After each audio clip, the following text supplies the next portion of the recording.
Hari itu seharusnya sempurna. Setidaknya, itulah yang terus-menerus aku katakan pada diriku sendiri sejak pagi buta. Udara terasa lebih sejuk, secangkir kopi hitam yang kubuat untuk Gilang, suamiku, terasa lebih harum, dan bahkan pantulan diriku di cermin tampak lebih ramah dari biasanya. 7 tahun. Bukan waktu yang singkat, tapi jika dijalani bersamanya, rasanya seperti baru kemarin kami mengucap janji di depan semua orang yang kami sayangi. Aku, Saskia, dan dia, Gilang. Kami adalah definisi dari pasangan yang berhasil, setidaknya di mata teman-teman kami. Rumah kecil dengan halaman yang selalu kami rawat bersama, 2 mobil yang cicilannya hampir lunas, dan karir yang sama-sama menanjak. Tidak ada drama, tidak ada pertengkaran hebat yang membuat piring beterbangan. Hidup kami adalah sebuah melodi yang tenang dan harmonis. Pagi itu, Gilang memelukku dari belakang saat aku sedang menyiapkan sarapan. Dagunya bersandar di bahuku. Napasnya yang hangat menerpa leherku. "Selamat hari jadi, sayang," bisiknya. Suaranya serak, khas orang baru bangun tidur. Aku tersenyum, membalikkan badan dan melingkarkan tanganku di lehernya. "Selamat hari jadi juga. 7 tahun. Gilang, kamu percaya?" Dia terkekeh. Matanya yang biasanya tajam kini tampak lembut. "Percaya. Karena setiap hari bersamamu adalah bukti nyata. Aku sudah siapkan sesuatu untuk malam ini. Jadi, kosongkan jadwalmu." Aku pura-pura berpikir. Sepertinya aku ada jadwal menonton drama Korea sampai larut malam. Gilang mencubit hidungku pelan. "Jadwalmu satu-satunya malam ini adalah menjadi wanita tercantik di restoran paling romantis di kota ini. Hanya untukku." Kami tertawa bersama. Momen-momen seperti inilah yang menjadi pondasi pernikahan kami. Tawa kecil di dapur, pelukan tanpa alasan, dan janji-janji sederhana yang selalu ditepati. Aku menyiapkan nasi goreng spesial kesukaannya, dengan telur mata sapi setengah matang, persis seperti yang dia suka. Kami makan dalam diam yang nyaman, hanya ditemani suara sendok dan garpu yang beradu dengan piring. Aku memperhatikannya makan, cara dia menyuap nasi, cara bibirnya sedikit mengerucut saat mengunyah. Semua detail kecil yang sudah kuhafal di luar kepala. Semua terasa normal. Semua terasa benar. Setelah sarapan, Gilang bersiap-siap berangkat kerja. Dia mengenakan kemeja biru laut yang kusetrika semalam. Saat dia memakai jam tangannya, aku melihat sesuatu yang aneh. Ada yang kurang. Jari manis di tangan kirinya tampak kosong. Polos. Aku mengerutkan kening. Biasanya, cincin kawin kami yang terbuat dari emas putih polos itu tidak pernah lepas dari jarinya. Sama sepertiku. Benda itu adalah simbol, pengingat permanen akan janji yang kami buat.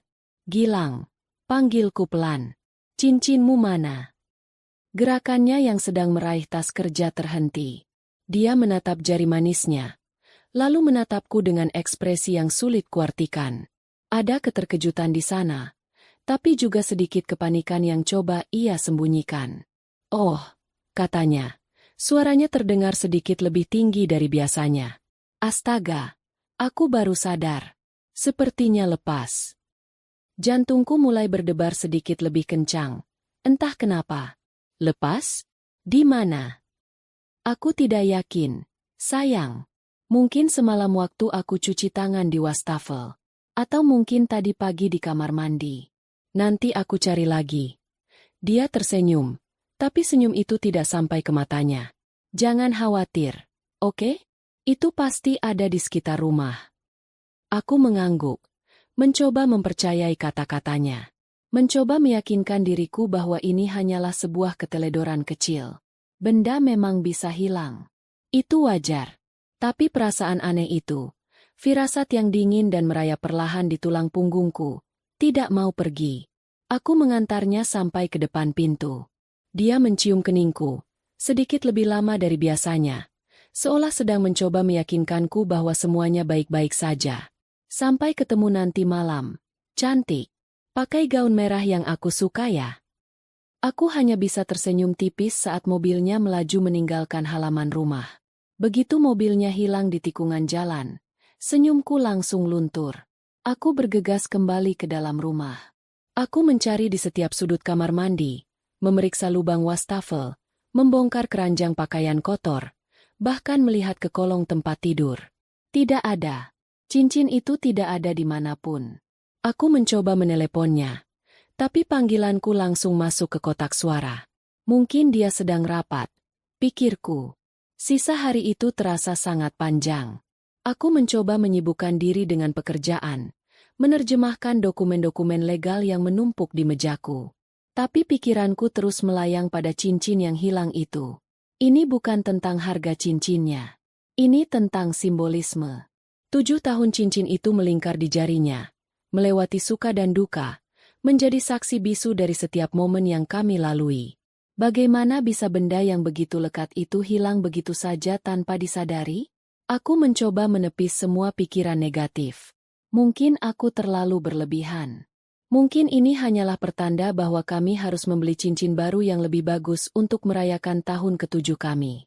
Aku memaksa diriku untuk fokus pada persiapan malam nanti. Aku mengeluarkan gaun merah marun dari lemari.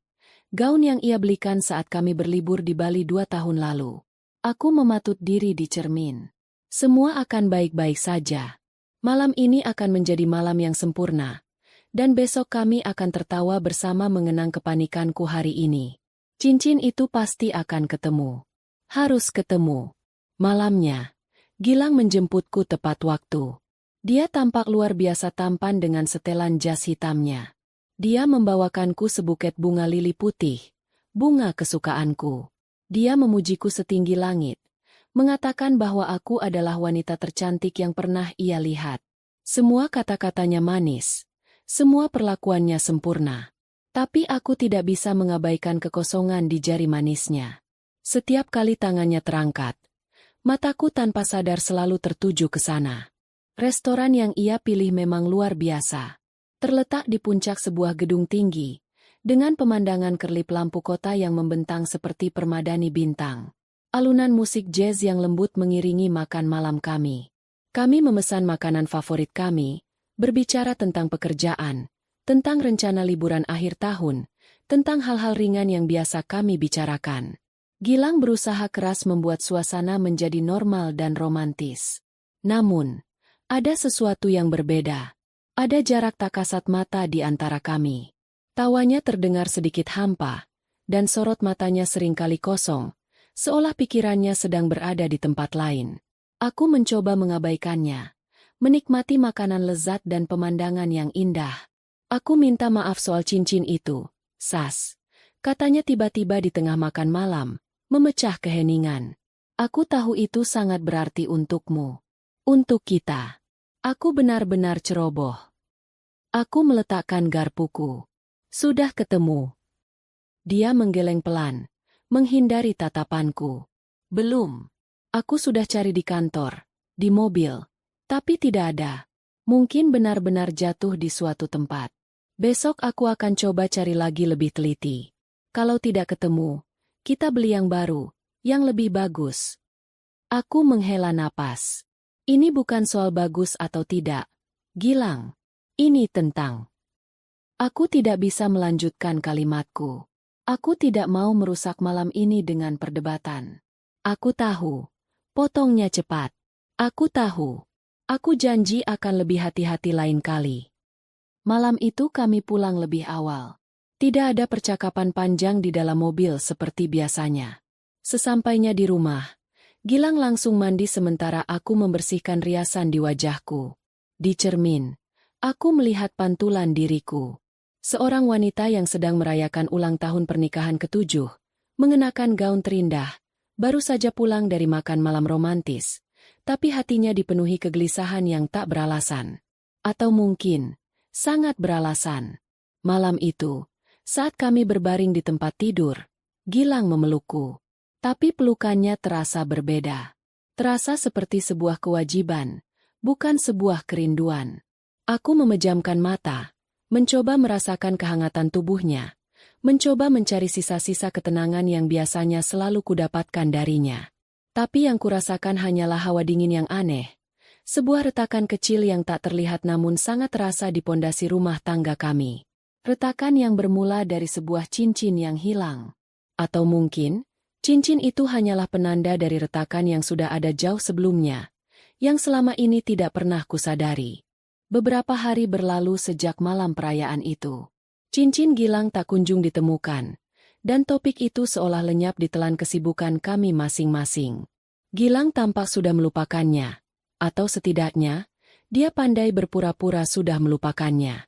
Dia kembali menjadi suami yang perhatian, membawakanku sarapan di tempat tidur, mengirimiku pesan-pesan manis di tengah hari, dan selalu pulang tepat waktu. Sebagian diriku ingin percaya bahwa semuanya memang baik-baik saja. Bahwa aku hanya terlalu paranoid. Aku berusaha keras meyakinkan diriku untuk kembali normal, untuk menyingkirkan perasaan tidak enak yang terus mengganjal di hati. Akhir pekan itu, cuaca sangat cerah. Gilang sedang pergi bermain futsal bersama teman-teman kantornya. Sebuah rutinitas yang biasa ia lakukan setiap hari Sabtu. Aku sendirian di rumah, merasa sedikit bosan. Setelah menyelesaikan semua pekerjaan rumah, aku duduk di teras sambil menyeruput teh hangat. Mataku tertuju pada mobil Gilang yang terparkir di garasi. Mobil itu terlihat sangat kotor. Debu jalanan menempel di bodinya, dan kaca depannya dipenuhi bercak-bercak air hujan yang sudah mengering. Sebuah ide muncul di kepalaku. Gilang sering mengeluh tidak punya waktu untuk mencuci mobil. Bagaimana jika aku memberinya kejutan? Aku akan membersihkan mobilnya luar dan dalam sampai berkilau seperti baru. Dia pasti akan senang. Dengan semangat, aku berganti pakaian, mengenakan kaos oblong dan celana pendek, lalu mengambil semua peralatan cuci mobil dari gudang. Ember, spons, sampo mobil, lap kanebo, dan penyedot debu kecil. Aku memulai dari bagian luar. Aku menyemprot seluruh bodi mobil dengan air, lalu menggosoknya dengan spons yang sudah diberi sampo. Buih sabun yang melimpah menutupi seluruh permukaan mobil. Aku melakukannya sambil bersenandung kecil, mencoba menikmati kegiatan ini, mencoba mengisi kekosongan hari Sabtuku dengan sesuatu yang produktif. Setelah selesai membilas dan mengeringkannya dengan lap kanebo, mobil itu tampak jauh lebih baik. Warna hitam metaliknya kembali bersinar di bawah terik matahari. Selanjutnya adalah bagian dalam. Ini bagian yang paling melelahkan. Aku membuka semua pintu mobil lebar-lebar agar sirkulasi udara lancar. Interior mobil Gilang, seperti biasa, cukup berantakan. Ada beberapa struk bensin yang tergeletak di dashboard, beberapa botol air mineral kosong di kantong pintu, dan remah-remah biskuit di atas karpet. Aku mulai bekerja dengan penyedot debu, membersihkan setiap sudut dan celah. Aku membersihkan dashboard dengan lap basah, mengelap setir, dan menyemprotkan pengharum ruangan beraroma kopi. Pekerjaanku hampir selesai. Tinggal membersihkan area di bawah kursi. Aku memajukan kursi pengemudi dan menyedot semua debu dan kotoran di bawahnya. Lalu, aku beralih ke kursi penumpang depan. Aku memajukan kursinya semaksimal mungkin. Saat itulah tanganku yang sedang meraba-raba karpet untuk mencari kotoran, menyentuh sesuatu yang aneh. Sebuah benda kecil, terbungkus plastik tipis, terasa kenyal dan sedikit licin. Aku menariknya keluar. Dunia seakan berhenti berputar. Waktu membeku. Suara jangkrik di taman, deru motor di kejauhan, semuanya lenyap. Yang ada hanyalah aku, garasi yang panas, dan benda kecil di tanganku. Sebuah benda yang sangat kukenali bentuknya, meskipun aku belum pernah melihatnya dalam kondisi seperti ini. Sebuah kondom. Bukan kondom baru yang masih terbungkus rapi di dalam kotaknya. Ini adalah kondom bekas pakai, yang sudah digulung asal-asalan, dengan sisa-sisa cairan di dalamnya, lalu dimasukkan kembali ke dalam kemasan foilnya yang sudah robek. Napasku tercekat di tenggorokan. Aku tidak bisa bernapas. Seluruh tubuhku gemetar hebat. Benda itu terasa panas di telapak tanganku, seolah membakarku. Aku menatapnya dengan nanar, tidak percaya dengan apa yang kulihat. Otakku berusaha keras mencari penjelasan logis. Mungkin ini milik temannya? Mungkin ada temannya yang menumpang mobil Gilang dan tidak sengaja menjatuhkannya? Tapi siapa? Siapa teman Gilang yang akan melakukan hal menjijikan seperti ini di mobilnya? Dan kenapa disembunyikan di bawah kursi penumpang? Tidak ada penjelasan lain. Ini tidak mungkin milik orang lain. Mobil ini adalah ruang pribadi Gilang. Dia sangat jarang memberi tumpangan pada orang lain, apalagi meminjamkan mobilnya. Dan lokasi penemuannya, di bawah kursi penumpang depan, tempat di mana biasanya aku duduk, terasa seperti sebuah penghinaan yang luar biasa. Rasa mual naik ke kerongkonganku. Aku segera menjatuhkan benda itu ke lantai garasi, seolah itu adalah seekor serangga beracun. Aku berlari ke keran air di taman dan mencuci tanganku berkali-kali dengan sabun, menggosoknya sampai kulitku terasa perih. Tapi aku tidak bisa menghilangkan perasaan kotor dan jijik itu. Rasanya seolah noda itu sudah menempel permanen di kulitku, meresap sampai ke tulang. Aku kembali ke garasi. Tubuhku masih gemetar. Aku menatap mobil hitam yang kini tampak berkilau di bawah sinar matahari. Mobil yang baru saja kubersihkan dengan penuh kasih sayang. Kini, mobil itu terlihat seperti sebuah peti mati yang menyimpan rahasia busuk. Semua kenangan indah kami di dalam mobil itu, perjalanan liburan, tawa kami saat terjebak macet, nyanyian kami mengikuti lagu di radio, semuanya terasa tercemar, ternodai. Sebuah pikiran dingin dan jernih tiba-tiba membelah kepanikanku. Aku harus punya bukti. Aku tidak boleh gegabah. Aku berlari masuk ke dalam rumah, menyambar ponselku, lalu kembali ke garasi. Dengan tangan yang masih gemetar hebat, aku memotret benda menjijikan itu dari berbagai sudut. Aku memotretnya di lantai garasi, lalu memotret lokasinya di bawah kursi mobil. Gambar-gambar itu tampak begitu nyata dan mengerikan di layar ponselku. Bukti digital dari sebuah pengkhianatan. Setelah selesai, aku mencari kantong plastik kecil. Aku memungut benda itu dengan ujung jari, seolah enggan menyentuhnya, lalu memasukkannya ke dalam kantong dan mengikatnya rapat-rapat. Aku tidak tahu untuk apa aku menyimpannya, tapi instingku mengatakan bahwa aku mungkin akan membutuhkannya suatu saat nanti. Aku menyembunyikan kantong plastik itu di tempat paling tersembunyi di dalam gudang. Aku kembali ke mobil. Semua semangatku untuk memberi kejutan telah lenyap, digantikan oleh kehampaan yang luar biasa. Aku menyelesaikan pembersihan dengan gerakan mekanis, seperti robot. Pikiranku kosong, atau lebih tepatnya, terlalu penuh. Penuh dengan pertanyaan yang menusuk-nusuk. Siapa wanita itu? Sejak kapan ini terjadi? Apakah cincin yang hilang itu ada hubungannya dengan ini? Apakah Gilang melepaskannya agar dia bisa berselingkuh tanpa jejak? Semua kepingan puzzle yang terasa aneh beberapa hari terakhir ini mulai menyatu. Sikap Gilang yang sedikit panik saat ditanya soal cincin. Senyumnya yang tidak sampai ke mata. Pelukannya yang terasa hampa. Semua bukan hanya perasaanku. Semua itu nyata. Aku duduk di kursi pengemudi, memegang setir dengan erat. Aku menatap jalanan di depan rumah kami. Jalanan yang sama, rumah-rumah tetangga yang sama, pohon-pohon yang sama. Tapi aku merasa seperti berada di dunia yang benar-benar berbeda. Duniaku yang aman dan nyaman telah hancur berkeping-keping dalam hitungan detik. Pria yang kunikahi selama 7 tahun, pria yang kupercaya sepenuh hati, pria yang tidur di sampingku setiap malam, ternyata adalah orang asing. Seorang pembohong, seorang pengkhianat. Aku duduk di sana untuk waktu yang sangat lama, sampai matahari mulai condong ke barat. Aku mendengar suara deru mobil Gilang dari kejauhan. Dia akan segera pulang. Dia akan pulang dengan senyum di wajahnya, dengan peluh di dahinya setelah berolahraga, dan akan memelukku seolah tidak ada yang terjadi. Dan aku harus menyambutnya. Aku harus tersenyum kembali padanya, memasang topeng seolah aku tidak tahu apa-apa. Karena saat ini, aku tidak bisa menghadapinya. Aku terlalu hancur. Tapi di dalam kehancuran itu, sebuah benih lain mulai tumbuh. Benih kemarahan. Dan benih keinginan untuk mencari tahu kebenaran, sampai ke akar-akarnya, tidak peduli seberapa menyakitkan kebenaran itu nantinya. Hari itu, di dalam garasi yang sunyi, aku memutuskan bahwa aku tidak akan menjadi korban yang diam. Aku akan mencari tahu segalanya. Suara mesin mobil Gilang yang dimatikan di garasi terdengar seperti aba-aba dimulainya sebuah pertunjukan. Pertunjukan di mana aku adalah aktris utamanya. Memerankan peran yang paling sulit seumur hidupku, peran sebagai Saskia yang tidak tahu apa-apa. Aku menarik napas dalam-dalam, menghembuskannya perlahan, mencoba mengendalikan gemetar di tanganku. Aku memaksa otot-otot wajahku untuk membentuk sebuah senyuman. Senyuman yang terasa kaku dan asing.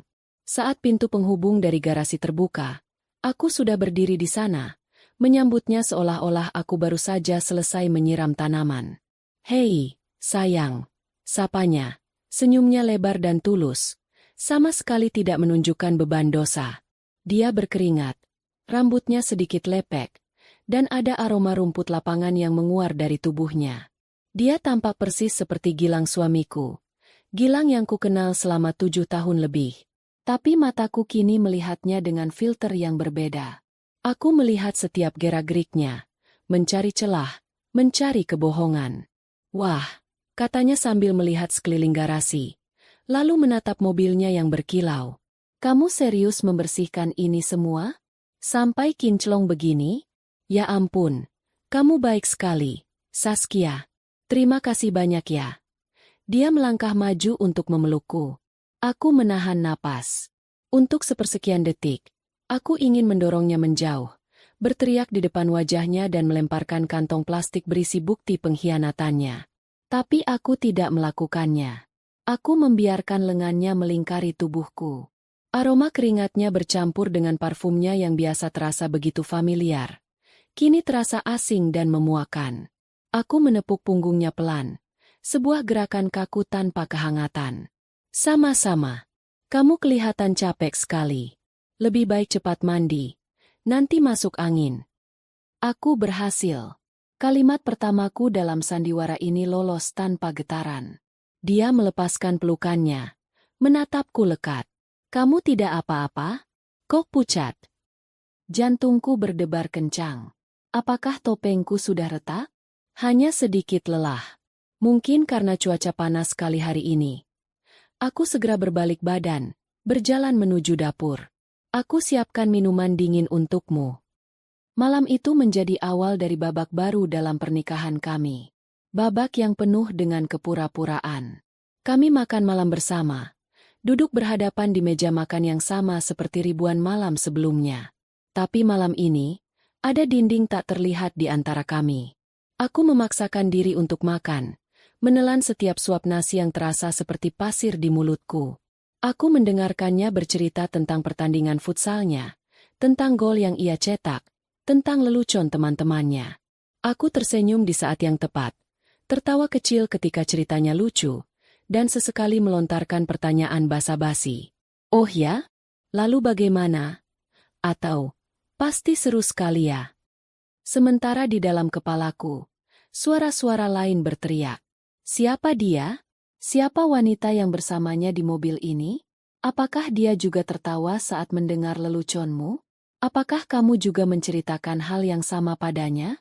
Setiap kali ponselnya bergetar di atas meja, seluruh tubuhku menegang. Biasanya aku tidak pernah peduli. Tapi sekarang, getaran ponsel itu terdengar seperti alarm bahaya. Aku memperhatikannya melirik layar ponselnya sekilas, lalu mematikannya dan meletakkannya dengan layar menghadap ke bawah. Sebuah gerakan kecil, tapi bagiku itu adalah sebuah pengakuan. Dia menyembunyikan sesuatu. "Siapa?" tanyaku, mencoba terdengar sesantai mungkin. "Oh, bukan siapa-siapa. Hanya notifikasi dari grup kantor." "Berisik sekali," jawabnya cepat, terlalu cepat. Lalu dia segera mengalihkan pembicaraan. Besok kita jadikan ke acara ulang tahun Wulan." Nama itu, Wulan, sahabat terbaikku sejak kuliah. Wanita yang mengenalkanku pada Gilang. Wanita yang menjadi pengiring pengantinku. Wanita yang rumahnya hanya berjarak beberapa blok dari sini. Aku menelan ludah. Tenggorokanku terasa kering. Tidak mungkin. Tidak mungkin Wulan. Dia seperti saudara perempuanku sendiri. "Tentu saja. Aku sudah siapkan kadonya." Jawabku. Suaraku terdengar datar. Malam itu, di tempat tidur, panggung sandiwara mencapai puncaknya. Tempat tidur kami yang luas, yang dulu terasa begitu intim dan hangat, kini terasa seperti sebuah gurun yang dingin. Gilang mencoba memelukku dari belakang, Tangannya melingkar di perutku. Sentuhannya, yang dulu selalu membuatku merasa aman, kini membuat kulitku meremang karena alasan yang berbeda. Aku tidak bisa. Aku benar-benar tidak bisa. Aku lelah sekali, Gilang, bisikku, membalikkan badan memunggunginya. Badanku rasanya pegal semua setelah membersihkan mobil tadi. Aku bisa merasakan jeda sesaat, kekecewaan yang tak terucap di udara. Oh, oke, sayang. Istirahatlah, katanya pelan. Tak lama kemudian, aku mendengar suara napasnya yang teratur. Dia sudah tertidur. Semudah itu. Sementara aku, mataku terbuka lebar menatap kegelapan. Air mata mengalir tanpa suara membasahi bantalku. Bagaimana bisa dia tidur begitu nyenyak setelah apa yang ia lakukan? Monster macam apa yang tidur di sampingku ini? Hari-hari berikutnya, aku berubah menjadi seorang detektif di rumahku sendiri. Aku menjadi pengamat yang teliti, pencari jejak yang putus asa. Aku mulai memperhatikan semua hal yang sebelumnya kuanggap sepele. Cara dia mengetik pesan di ponselnya, selalu dengan tubuh sedikit miring menjauhiku. Laptopnya yang kini selalu terkunci dengan kata sandi. Padahal dulu kami saling tahu kata sandi masing-masing. Alasan, lembur, atau rapat mendadak, yang menjadi semakin sering. Suatu pagi, saat dia sedang mandi, aku memberanikan diri mengambil ponselnya. Jantungku berdebar begitu kencang seolah mau melompat keluar dari dada. Aku mencoba membuka kuncinya dengan pola yang biasa ia gunakan. Gagal. Aku mencoba tanggal lahirku. Gagal. Tanggal lahirnya. Gagal. Tanggal pernikahan kami. Gagal. Dia sudah menggantinya. Dinding pertahanannya begitu rapat. Aku tidak menyerah. Aku memeriksa saku celananya yang akan kucuci. Aku menemukan sebuah struk pembayaran dari sebuah kafe di daerah selatan Jakarta. Daerah yang jauh dari kantornya maupun rumah kami. Struk itu untuk 2 cangkir kopi dan sepotong kue. Tertanggal hari Selasa sore, hari di mana dia bilang ada rapat penting dengan klien sampai malam. Hatiku mencelos. Setiap bukti kecil yang kutemukan terasa seperti sayatan pisau baru di luka yang sudah menganga. Aku mencoba mencari cincinnya sekali lagi, bukan karena berharap menemukannya, tapi untuk melihat reaksinya. Gilang. Aku sudah cari cincinmu di mana-mana, tapi benar-benar tidak ada. Apa kamu yakin tidak mengingat apa-apa? Tanyaku saat kami sedang menonton televisi. Dia menghela napas, tampak sedikit kesal. Aku kan sudah bilang, Saskia, aku tidak tahu. Mungkin jatuh di jalan. Sudahlah, ikhlaskan saja. Nanti kita beli lagi. Sikapnya yang defensif dan tidak peduli itu semakin meyakinkanku. Cincin itu tidak hilang. Cincin itu sengaja dilepaskan. Puncak dari siksaan batinku adalah saat kami pergi ke pesta ulang tahun Wulan. Wulan menyambutku dengan pelukan hangat. Sas, ya ampun, kangen banget. Serunya ceria. Dia cantik seperti biasa, dengan gaun berwarna lembut dan senyum yang bisa meluluhkan hati siapa saja. Aku membalas pelukannya. Terasa seperti memeluk seekor ular berbisa. Aku memperhatikan interaksinya dengan Gilang. Mereka tampak normal. Terlalu normal. Mereka saling melempar senyum sopan, berbicara basa-basi. Tidak ada tanda-tanda aneh. Tapi mataku yang sudah terlatih ini menangkap sesuatu. Sebuah lirikan sekilas yang terlalu lama. Sebuah senyum kecil yang terukir di bibir Wulan saat Gilang memujinya. Hal-hal kecil yang jika dilihat orang lain tidak akan berarti apa-apa. Tapi bagiku, itu adalah sebuah kode rahasia yang mengerikan. Malam itu, aku tidak bisa tidur sama sekali. Aku duduk di balkon, menatap langit malam yang kelabu. Aku sudah tidak tahan lagi. Hidup dalam kepura-puraan ini menggerogotiku dari dalam. Aku merasa seperti orang gila, menganalisis setiap kata, setiap gerakan, setiap tatapan. Aku butuh kepastian. Aku tidak bisa hidup seperti ini terus. Aku tidak bisa menemukan kebenaran ini sendirian. Aku butuh bantuan profesional. Dengan tangan gemetar, aku membuka browser di ponselku. Jari-jariku mengetik kata-kata yang terasa asing dan kotor.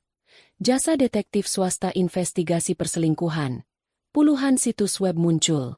Beberapa tampak murahan dan tidak bisa dipercaya. Tapi ada satu yang terlihat berbeda. Desainnya profesional, testimoninya meyakinkan, dan mereka menjanjikan kerahasiaan 100%. Aku menatap nomor telepon yang tertera di layar. Hatiku berdebar kencang, antara takut dan lega. Ini adalah langkah besar. Langkah yang akan mengubah segalanya. Aku menarik napas dalam-dalam, mengumpulkan sisa-sisa keberanianku. Aku tidak peduli lagi. Aku harus tahu yang sebenarnya, seburuk apapun itu. Aku lebih baik hancur oleh kebenaran daripada disiksa perlahan oleh kebohongan. Aku menekan nomor itu. Di dering kedua, sebuah suara pria yang tenang dan profesional menjawab. Selamat malam, Agensi Investigasi Wibowo. Ada yang bisa saya bantu? Suara di seberang telepon itu tenang dan terkendali. Kontra sekali dengan detak jantungku yang menggila. Halo, jawabku. Suaraku bergetar dan nyaris tak terdengar. Saya melihat situs web Anda. Saya butuh bantuan. Tentu, Bu. Anda bisa memanggil saya Wibowo. Bisa ceritakan sedikit masalah yang sedang Anda hadapi. Suara itu sabar, tanpa nada menghakimi. Aku menelan ludah. Menceritakan aib rumah tanggaku pada orang asing terasa sangat sulit. Ini tentang suami saya. Saya curiga dia tidak jujur. Aku tidak sanggup mengucapkan kata selingkuh. Kata itu terasa terlalu tajam, terlalu nyata. Saya mengerti, jawab Pak Wibowo. Hal seperti ini tidak nyaman dibicarakan di telepon. Apakah Ibu bersedia untuk bertemu langsung besok? Kita bisa bicara lebih detail. Saya akan sarankan tempat yang netral dan tidak akan menarik perhatian. Kami mengatur jadwal pertemuan. Sebuah kedai kopi kecil di sebuah ruko tua di kawasan kota. Area yang hampir tidak pernah kami datangi. Dia meyakinkanku bahwa semua percakapan akan bersifat rahasia. Setelah menutup telepon, aku merasa sedikit lega. Beban di pundakku terasa sedikit terangkat. Karena kini aku akan membaginya dengan orang lain, meskipun orang itu adalah mata-mata bayaran. Keesokan harinya, aku mengambil cuti setengah hari dari kantor dengan alasan sakit. Perutku memang terasa melilit, bukan karena penyakit, tapi karena gugup. Aku memilih pakaian yang paling biasa, kaos abu-abu dan celana jeans, tanpa riasan, berharap bisa menyatu dengan keramaian dan tidak dikenali siapapun. Sepanjang perjalanan menuju tempat pertemuan, aku terus melihat kaca spion, paranoid jika ada yang mengikutiku, meskipun aku tahu itu tidak masuk akal. Kedai kopi itu persis seperti yang ia gambarkan. Kecil, sedikit remang, dan hanya diisi oleh beberapa pengunjung yang sibuk dengan laptop masing-masing. Aku memilih meja di sudut paling belakang. Beberapa menit kemudian, seorang pria paruh baya masuk. Penampilannya sangat biasa. Kemeja batik pudar, celana bahan, dan sepatu pantofel yang sudah tidak baru lagi. Dia tidak tampak seperti detektif di film-film. Dia lebih mirip seorang pegawai negeri sipil yang akan pensiun. Dia mengedarkan pandangannya, dan mata kami bertemu. Dia mengangguk sedikit, lalu berjalan menghampiri mejaku. Ibu Saskia? Tanyanya pelan. Aku mengangguk. Pak Wibowo. Benar. Katanya sambil duduk di hadapanku. Terima kasih sudah datang. Dia memesan kopi hitam pada pelayan, sementara aku hanya memesan air mineral. Aku tidak yakin perutku sanggup menerima apapun selain air putih saat ini.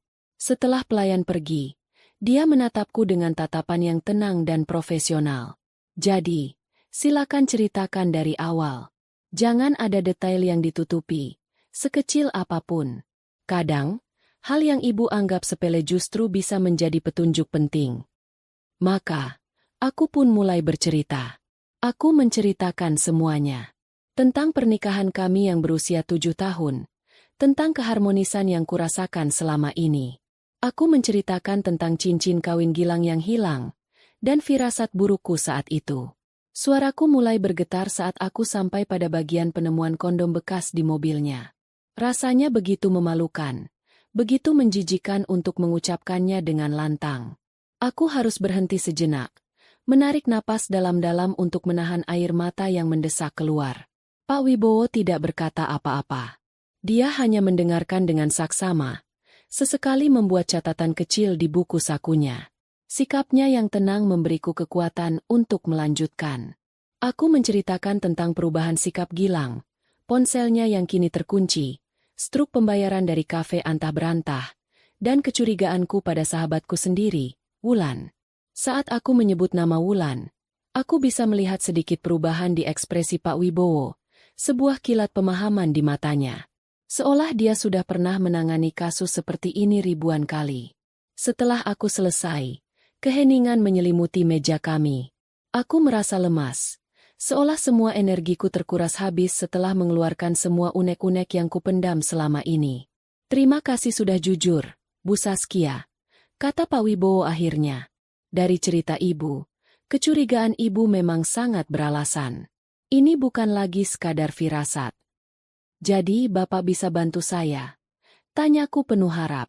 Tentu saja. Itu pekerjaan saya. Jawabnya. Tugas saya adalah mengumpulkan bukti yang tidak terbantahkan. Bukti visual berupa foto dan video, serta laporan pergerakan subjek. Dia kemudian menjelaskan proses kerjanya secara detail. Dia akan membutuhkan foto terbaru Gilang, nomor polisi mobilnya, alamat kantor, dan jadwal rutinnya. Timnya akan melakukan pengawasan selama beberapa hari, atau bahkan beberapa minggu, tergantung tingkat kesulitan. Dia menjelaskan tentang biaya jasanya, sebuah angka yang membuatku sedikit terkejut. Biayanya tidak murah. Biaya ini mencakup operasional tim, sewa peralatan, dan risiko di lapangan. Jelasnya, seolah bisa membaca keraguanku. Kami menjamin hasil yang akurat dan kerahasiaan data klien sepenuhnya. Aku menatap matanya. Aku tidak melihat keserakahan di sana. Aku hanya melihat profesionalisme. Aku sudah sejauh ini. Tidak ada gunanya untuk mundur sekarang.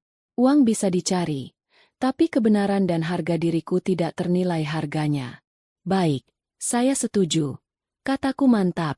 Aku mengeluarkan ponselku, menunjukkan foto Gilang kepadanya. Aku juga menuliskan semua informasi yang ia butuhkan di buku catatannya. Kemudian, aku membuka aplikasi mobile banking dan mentransfer uang muka sebesar 50% dari total biaya. Saat notifikasi transfer berhasil muncul di layar, aku merasa ada sesuatu yang patah di dalam diriku.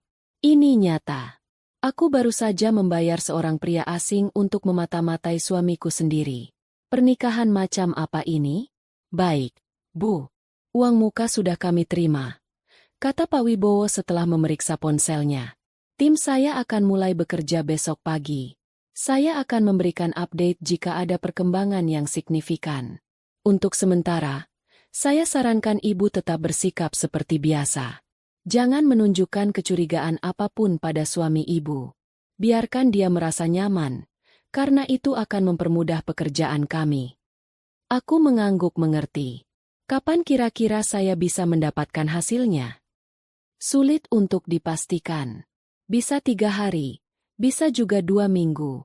Tergantung pada seberapa rapi subjek bermain. Tapi kami akan bekerja seefisien mungkin. Saya akan menghubungi Ibu melalui nomor khusus yang akan saya berikan nanti. Jangan pernah menghubungi saya lebih dulu kecuali dalam keadaan darurat. Dia memberiku selembar kartu nama kosong dengan sebuah nomor ponsel yang ditulis tangan di baliknya. Simpan nomor ini dengan nama samaran. Setelah kasus ini selesai, segera hapus. Pertemuan kami selesai. Dia berdiri lebih dulu, mengangguk singkat padaku, lalu berjalan keluar dari kedai kopi dan menghilang di antara keramaian. Dia begitu biasa, begitu mudah dilupakan. Dan itulah yang mungkin membuatnya sangat hebat dalam pekerjaannya. Aku duduk sendirian di meja itu selama beberapa menit, menatap cangkir kopi Pak Wibowo yang sudah kosong. Aku merasa aneh. Ada campuran antara rasa takut akan apa yang akan kutemukan, dan rasa lega karena beban ini tidak lagi kutanggung sendirian. Aku telah menyewa seorang profesional untuk mengintip ke dalam sisi gelap kehidupan suamiku, sisi yang tidak pernah kutahu ada. Aku telah membayar seseorang untuk membuktikan bahwa duniaku adalah sebuah kebohongan. Aku tidak tahu apakah aku siap untuk melihat hasilnya nanti, tapi satu hal yang pasti, aku tidak akan lagi menjadi Saskia yang naif. Aku sedang dalam proses menempa diriku menjadi baja, dan ini adalah langkah pertamaku. Hari-hari setelah pertemuanku dengan Pak Wibowo terasa seperti berjalan di dalam air. Semua bergerak lambat, suara-suara di sekitarku terdengar teredam, dan ada beban berat yang terus menekan dadaku, membuatku sulit bernapas. Aku menjalani rutinitas harianku seperti robot. Bangun pagi, membuat sarapan, berangkat kerja, pulang, memasak makan malam, lalu berbaring di samping pria yang kini menjadi subjek investigasiku.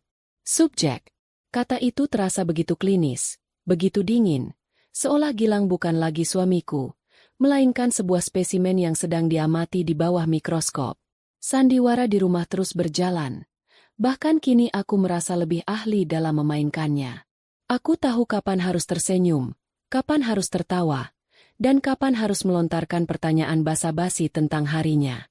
Aku melakukannya dengan begitu baik sehingga kadang aku takut diriku yang asli akan benar-benar hilang, tergantikan oleh sosok istri palsu yang kubangun ini. Gilang tidak menaruh curiga sedikit pun. Dia tampak santai dan nyaman, persis seperti yang disarankan Pak Wibowo. Kenyamanannya adalah pisau yang mengiris hatiku perlahan-lahan. Dia merasa aman dalam kebohongannya, sementara aku hidup dalam neraka penantian. Ponselku berubah menjadi sumber kecemasan terbesarku. Aku menyimpannya dengan nama samaran untuk Pak Wibowo, Servis AC Jaya. Nama yang terdengar begitu biasa sehingga tidak akan menimbulkan kecurigaan. Aku mengatur notifikasinya agar hanya bergetar, tanpa suara. Tapi setiap getaran kecil di dalam tas atau di atas meja kerjaku terasa seperti sengatan listrik. Jantungku akan langsung berdebar kencang, tanganku berkeringat dingin, dan aku harus mencari alasan untuk pergi ke toilet atau ke pantry hanya untuk bisa memeriksa pesan itu sendirian. Pesan pertama datang 2 hari setelah pertemuan kami, di pagi hari saat aku sedang di tengah-tengah rapat penting. Ponselku bergetar di dalam tas. Aku hampir melompat dari kursiku. Dengan susah payah aku mempertahankan ekspresi tenang, sambil kakiku di bawah meja mengetuk-ngetuk lantai tanpa henti. Begitu rapat selesai, aku langsung bergegas ke toilet. Dari Servis AC Jaya. Selamat pagi, Bu. Tim sudah di posisi. Subjek berangkat kerja pukul 7.30. Rute seperti biasa. Laporan selesai. Hanya itu. Sebuah pesan yang singkat, dingin, dan faktual. Tidak ada yang aneh. Tapi membaca kata, subjek, yang merujuk pada suamiku, yang dikirim oleh orang asing yang sedang membuntutinya, membuat perutku mual. Aku merasa seperti seorang kriminal. Apa yang sedang kulakukan ini? Aku membayar orang untuk menguntit suamiku. Jika aku salah, jika semua ini hanya kesalahpahaman besar, maka akulah yang telah menghancurkan kepercayaan dalam pernikahan ini. Keraguan itu menyiksaku. Tapi kemudian aku teringat pada benda menjijikan yang kutemukan di bawah kursi mobilnya. Bayangan itu memberiku kekuatan. Tidak, aku tidak salah. Aku hanya mencari kebenaran. Hari berikutnya, pesan lain datang saat makan siang. Dari Servis AC Jaya. Subjek makan siang di kantin kantor. Sendirian. Durasi 45 menit. Setelah itu kembali ke ruangannya. Sejumput kelegaan yang aneh menyelimutiku. Sendirian. Dia makan siang sendirian. Mungkin aku memang terlalu berlebihan. Mungkin malam itu hanyalah sebuah kesalahan bodoh sekali seumur hidup yang tidak akan pernah ia ulangi lagi. Mungkin dia sedang berusaha menjadi suami yang baik lagi. Harapan bodoh itu mulai tumbuh di hatiku, seperti rumput liar yang sulit dibasmi. Namun, harapan itu tidak bertahan lama. Keesokan harinya, di sore hari, ponselku kembali bergetar. Dari Servis AC Jaya. Pukul 16.15. Subjek meninggalkan kantor lebih awal dari biasanya. Saat ini sedang menuju ke arah selatan. Kami terus mengikuti. Selatan. Kantor Gilang ada di pusat kota. Rumah kami di utara. Tidak ada alasan baginya untuk pergi ke selatan. Tanganku mulai gemetar saat mengetik balasan. Apakah dia sendirian? Balasan datang beberapa menit kemudian. Terasa seperti seabad. Benar, Bu. Dia sendirian di dalam mobil. Aku menatap layar ponselku. Pikiranku berkecamuk. Mau apa dia ke selatan? Menemui klien? Tapi kenapa dia tidak memberitahuku? Detak jam di dinding kantorku terdengar begitu keras. Setiap detiknya menambah berat kecemasanku. Aku tidak bisa fokus pada pekerjaanku. Aku hanya bisa menatap layar ponsel. Menunggu. 1 jam kemudian. Dari servis AC Jaya. Subjek tiba di sebuah pusat perbelanjaan. Saat ini masuk ke sebuah kedai kopi di lantai dasar. Dia menunggu seseorang. Menunggu seseorang. 2 kata itu membuat lambungku seperti diremas. Aku menggigit bibir bawahku begitu keras hingga aku bisa merasakan rasa anyir darah. Siapa? Siapa yang akan ia temui? Lalu pesan berikutnya datang. Pesan yang menghancurkan sisa-sisa harapan bodohku.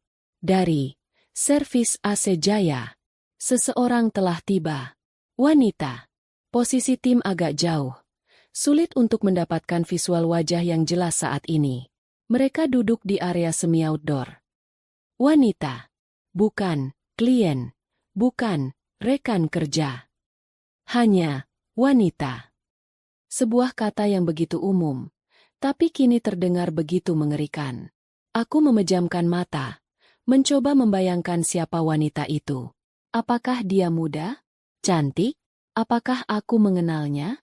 Bayangan wajah Wulan melintas di benakku, tapi segera ku tepis. Tidak, jangan berpikir ke sana. Jen. Aku merasakan gelombang panas dan dingin silih berganti di tubuhku. Aku merasa seperti akan pingsan. Aku harus keluar dari sini. Aku segera membereskan barang-barangku, memberitahu atasanku bahwa aku merasa tidak enak badan dan harus pulang lebih awal. Sepanjang perjalanan pulang, aku terus-menerus memeriksa ponselku. Pesan terakhir untuk hari itu datang saat aku hampir sampai di rumah. Dari servis AC Jaya. Pertemuan berlangsung selama kurang lebih 1,5 jam. Dari pengamatan jarak jauh, tidak ada gestur fisik yang mencurigakan. Percakapan tampak normal. Pukul 18 mereka berpisah. Subjek sedang dalam perjalanan pulang. Wanita tersebut meninggalkan lokasi dengan taksi. Kami tidak berhasil mendapatkan identitasnya hari ini. Laporan selesai. Aku membaca pesan itu berkali-kali. Tidak ada gestur mencurigakan. Percakapan tampak normal. Lagi-lagi, secercah keraguan muncul. Apa mungkin aku salah menafsirkan? Mungkin itu benar-benar hanya rekan kerja atau klien wanita? Tapi kenapa harus bertemu diam-diam di mal yang jauh dari kantornya? Kenapa dia tidak pernah menceritakannya padaku? Malam itu, ketika Gilang pulang, aku sudah menyiapkan diriku. Aku menyambutnya dengan senyum, seperti biasa. Kok tumben agak telat? Macet ya? Tanyaku, mencoba terdengar santai. Iya, macet parah di Sudirman. Ada rapat mendadak sama klien dari Singapura tadi, jadi pulangnya kesorean. Jawabnya lancar, tanpa jeda, sambil melepas sepatunya. Kebohongan. Sebuah kebohongan yang begitu mulus. Dia bahkan tidak berkedip saat mengatakannya. Dia tidak berada di Sudirman. Dia berada di selatan. Dia tidak bertemu klien dari Singapura.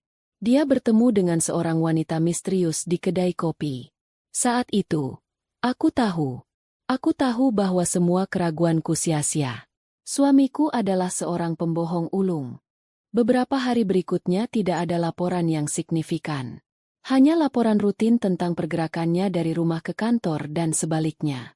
Aku mulai merasa lelah. Lelah menunggu. Lelah berpura-pura. Lelah hidup dalam kebohongan. Aku hampir saja tergoda untuk menelepon Pak Wibowo dan menyuruhnya menghentikan semua ini. Mungkin lebih baik tidak tahu, daripada hidup dalam siksaan seperti ini. Namun, tepat saat aku hampir menyerah, pesan itu datang. Pada hari Jumat malam, saat aku dan Gilang sedang menonton film di ruang keluarga. Dia tampak rileks, sesekali merangkul bahuku, berkomentar tentang adegan di film. Aku hanya bisa tersenyum kaku. Lalu ponselku, yang kuletakkan di meja samping sofa, bergetar. Aku meliriknya sekilas. Dari servis AC Jaya. Jantungku berhenti berdetak. Aku segera mengambilnya, berpura-pura membalas pesan dari teman. Pesan itu singkat, tapi setiap katanya terasa seperti palu godam yang menghantam kepalaku. Ibu Saskia, selamat malam. Kami sudah mendapatkan semua bukti yang diperlukan. Bukti visualnya sangat jelas dan konklusif. Kami berhasil mengidentifikasi wanita yang dimaksud. Kapan ibu ada waktu untuk bertemu besok? Kata itu bergema di kepalaku. Tidak ada lagi ruang untuk keraguan. Tidak ada lagi tempat untuk harapan. Permainan telah berakhir. Penantianku selesai. Dan kini, aku harus menghadapi kengerian dari sebuah kebenaran yang tidak terbantahkan. Aku menatap Gilang, yang masih tertawa melihat adegan lucu di film. Sama sekali tidak menyadari bahwa dunia kami akan segera runtuh. Malam itu aku tidak tidur. Setiap kali aku mencoba memejamkan mata, kata konklusif dari pesan Pak Wibowo melintas seperti lampu neon yang menyilaukan di dalam kegelapan. Sebuah kata yang mengakhiri semua spekulasi, semua harapan, dan semua penyangkalan. Aku berbaring diam di samping Gilang, mendengarkan napasnya yang teratur dan dalam. Napas seorang pria yang tidur tanpa beban. Aku menatap siluet wajahnya yang samar-samar diterangi cahaya bulan dari celah jendela. Siapa kamu sebenarnya? Monster macam apa yang bersembunyi di balik wajah familiar ini? Aku merasa seperti tidur di samping orang asing, seorang musuh. Pagi harinya, aku mengirim pesan balasan kepada Pak Wibowo, mengatur pertemuan di lobi sebuah hotel besar di pusat kota pada jam makan siang. Tempat yang ramai namun anonim. Aku beralasan pada Gilang bahwa aku ada janji makan siang dengan teman lama dari luar kota. Seperti biasa, dia tidak bertanya banyak. Dia hanya tersenyum dan berkata, "Oke, sayang. Have fun ya." Kata-katanya terasa seperti ejekan. Perjalanan menuju hotel terasa seperti mimpi buruk. Jalanan kota yang ramai tanpa kabur. Suara klakson dan deru mesin seolah datang dari kejauhan. Perutku terasa kram. Tanganku dingin dan basah oleh keringat. Aku harus memaksa diriku untuk tetap tenang, untuk bernapas secara normal. Aku tiba di lobi hotel 15 menit lebih awal. Lobi itu mewah dan sibuk, dipenuhi oleh orang-orang yang berlalu lalang dengan urusan mereka masing-masing. Tidak ada yang memperhatikanku. Aku merasa tak terlihat, persis seperti perasaanku selama ini. Pak Wibowo datang tepat waktu. Dia masih dengan penampilannya yang biasa, tidak mencolok. Dia menghampiriku yang duduk di sofa beludru di sudut ruangan. Dia tidak banyak basa-basi. Setelah mengangguk singkat, dia meletakkan sebuah amplop coklat berukuran A4 di atas meja di antara kami. Amplop itu tebal dan terasa berat. Jantungku seolah berhenti berdetak saat melihatnya. Di dalam amplop itulah terkubur sisa-sisa pernikahanku. Semuanya ada di dalam. "Bu," katanya dengan suaranya yang tenang dan datar. Foto-foto yang dicetak, beserta keterangan waktu dan lokasi di baliknya. Di dalamnya juga ada sebuah flash drive berisi beberapa rekaman video singkat. Menurut saya, bukti ini lebih dari cukup. Aku menatap amplop itu. Tanganku terasa lumpuh. Aku tidak sanggup menyentuhnya. Ini adalah momen kebenaran. Momen di mana aku tidak bisa lagi lari atau bersembunyi. Dengan napas yang tertahan, aku mengulurkan tanganku yang gemetar dan menarik amplop itu. Segelnya tidak direkatkan. Aku hanya perlu membuka penutupnya. Jari-jariku terasa kaku saat mengeluarkan setumpuk kertas foto tebal dari dalam amplop. Tumpukan itu terasa dingin di tanganku. Aku meletakkannya di pangkuanku, dengan gambar menghadap ke bawah. Aku butuh beberapa detik untuk mengumpulkan sisa-sisa keberanianku. Lalu, aku membalik foto pertama. Foto itu diambil dari jarak jauh. Gilang sedang berjalan keluar dari lobi kantornya. Tidak ada yang aneh. Hanya foto suamiku pulang kerja. Aku membalik foto kedua. Mobil Gilang terparkir di basement sebuah gedung yang kukenali sebagai apartemen mewah di kawasan Kuningan. Bukan mall, bukan kantor. Sebuah apartemen. Foto ketiga. Gilang berada di lobi apartemen, sedang berbicara di telepon. Dia tampak gelisah, sesekali melihat ke arah pintu masuk. Foto keempat. Seorang wanita masuk melalui pintu lobi. Dia berjalan menghampiri Gilang. Kamera mengambil gambar dari samping, jadi wajahnya tidak terlalu jelas. Tapi rambut panjangnya yang bergelombang, tas tangan bermerek yang ia jinjing, dan postur tubuhnya yang jenjang, semuanya terasa begitu familiar. Perutku mulai terasa sakit. Aku menarik napas dalam-dalam sebelum membalik foto kelima. Dan di sanalah semuanya hancur. Foto itu diambil dari sudut yang sempurna. Gilang dan wanita itu berdiri berhadapan di depan lift. Wanita itu tertawa. Kepalanya sedikit mendongak menatap Gilang. Dan wajah itu adalah wajah yang kukenal lebih dari 10 tahun. Wajah yang selalu ada di setiap momen penting dalam hidupku. Wajah yang selalu kudatangi saat aku butuh teman curhat. Wajah sahabatku. Wulan. Seluruh udara seolah tersedot keluar dari paru-paruku. Aku tidak bisa bernapas. Ruangan lobi yang ramai dan berisik itu tiba-tiba menjadi sunyi senyap. Bulu kuduku merinding. Rasa dingin yang menusuk menjalar dari tulang punggung hingga ke ujung jari. Ini bukan sekadar pengkhianatan. Ini adalah sebuah kekejian. Suamiku dan sahabat terbaikku. Dua orang yang paling kupercaya di dunia ini, bersekongkol di belakangku. Aku tidak tahu berapa lama aku terpaku menatap foto itu. Yang kuingat selanjutnya adalah aku memaksa diriku untuk melihat sisa foto-foto di tumpukan itu, seolah sedang menyiksa diriku sendiri. Setiap foto lebih menyakitkan dari sebelumnya. Foto mereka masuk ke dalam lift bersama. Foto mereka bergandengan tangan di koridor apartemen yang sepi. Di balik foto itu, ada tulisan tangan kecil yang rapi. Apartemen Aris, Tower B, lantai 27. Unit milik Wulan Pratiwi. Jadi, selama ini mereka melakukannya di tempat Wulan. Tempat di mana aku sering menginap saat kami masih lajang. Tempat di mana aku pernah membantunya memilih warna cat dinding. Foto berikutnya membuat isi perutku serasa diaduk. Foto candid yang diambil dari jendela seberang. Gilang dan Wulan berada di balkon apartemen, hanya mengenakan jubah mandi. Gilang memeluknya dari belakang, mencium lehernya. Mereka tampak begitu mesra, begitu bahagia, begitu nyaman satu sama lain. Aku menutup mataku, tapi bayangan itu sudah terpatri di retinaku. Aku tidak sanggup lagi. Aku mendorong sisa tumpukan foto itu ke atas meja. Tanganku gemetar hebat. Kepalaku pusing. Bu Saskia, Anda tidak apa-apa? Suara Pak Wibowo terdengar sayup-sayup, seolah datang dari kejauhan. Aku tidak bisa menjawab. Aku hanya bisa menggelengkan kepala. Tidak, aku tidak baik-baik saja. Aku mungkin tidak akan pernah baik-baik saja lagi. Di dalam flash drive ada video mereka saat berada di basement parkir mobil. Lanjut Pak Wibowo, suaranya tetap datar, seolah sedang melaporkan cuaca. Mereka berciuman cukup lama di dalam mobil sebelum naik ke apartemen. Durasinya sekitar 2 menit. Visualnya sangat jelas. Aku sudah cukup mendengarnya. Aku sudah cukup melihatnya.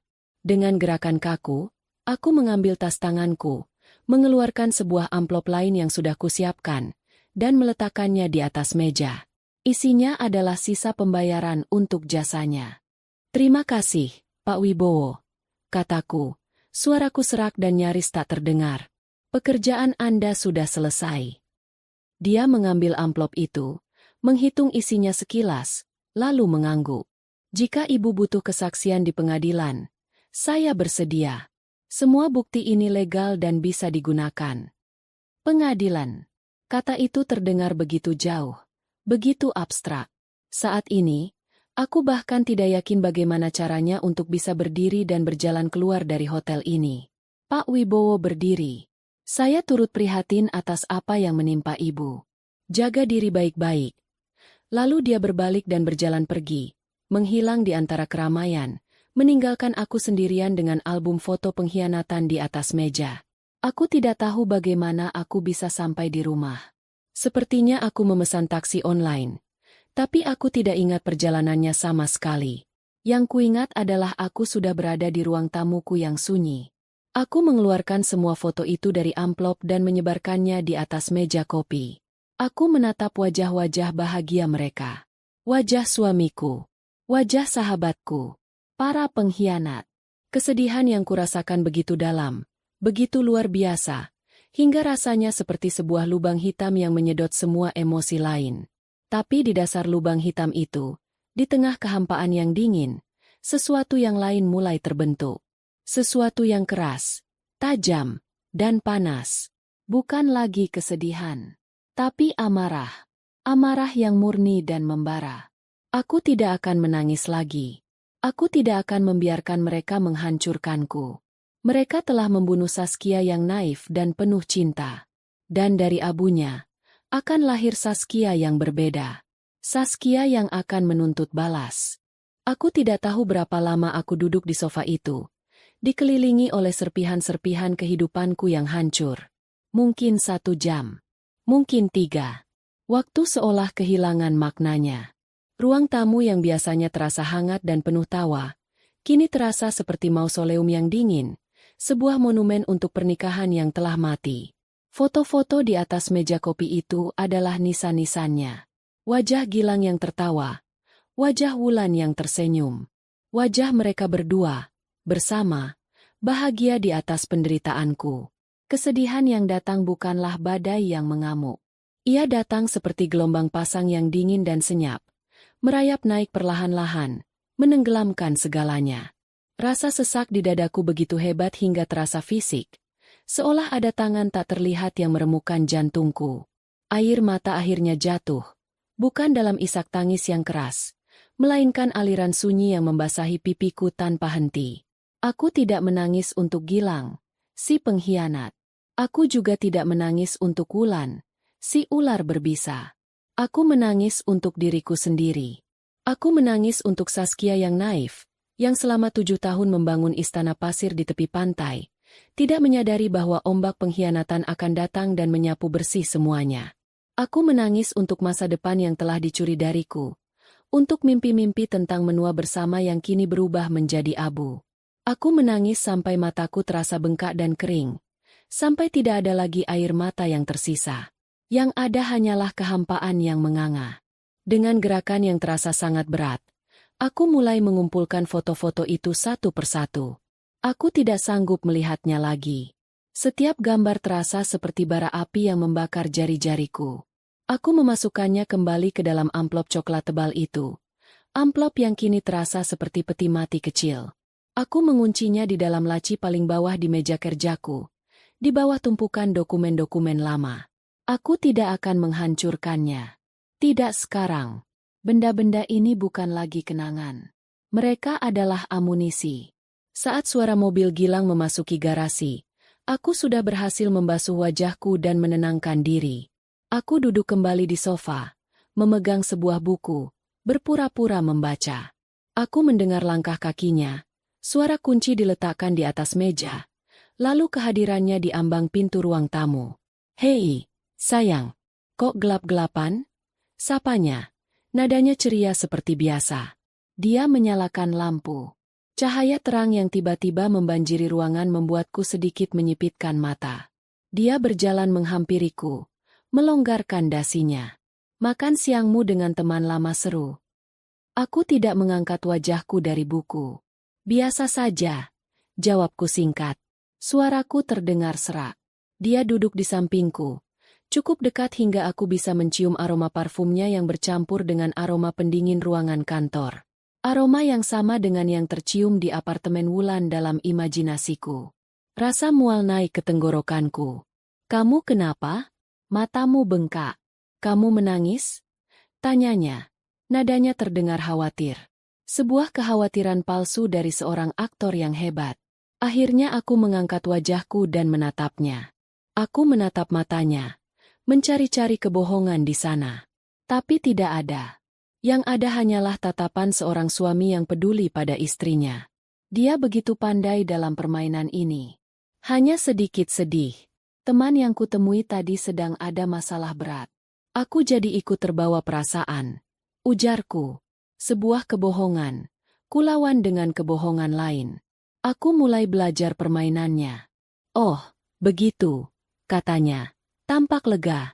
Dia mengulurkan tangannya untuk mengusap bahuku. "Jangan terlalu dipikirkan," Sayang, kamu kan orangnya gampang simpati. Sentuhannya. Saat kulitnya menyentuh kain bajuku, rasanya seperti disetrum. Seluruh tubuhku menegang. Aku secara refleks sedikit menggeser tubuhku menjauh. Sebuah gerakan kecil, tapi Gilang menyadarinya. Dia menarik tangannya kembali. Ekspresinya sedikit bingung. Kamu benar-benar tidak apa-apa. Aku hanya lelah, kataku dingin. Aku mau istirahat dulu di kamar. Aku berdiri dan berjalan meninggalkannya sendirian di ruang tamu. Aku bisa merasakan tatapannya mengikuti punggungku. Mungkin ini pertama kalinya dia merasakan ada sesuatu yang salah. Biarlah. Biarkan dia mulai merasa tidak nyaman. Di dalam kamar, aku mengunci pintu. Aku bersandar di baliknya, mengatur napasku yang tiba-tiba menjadi cepat. Kemarahan itu datang lagi. Kali ini lebih kuat dari sebelumnya. Dipicu oleh sentuhannya, oleh kepura-puraannya.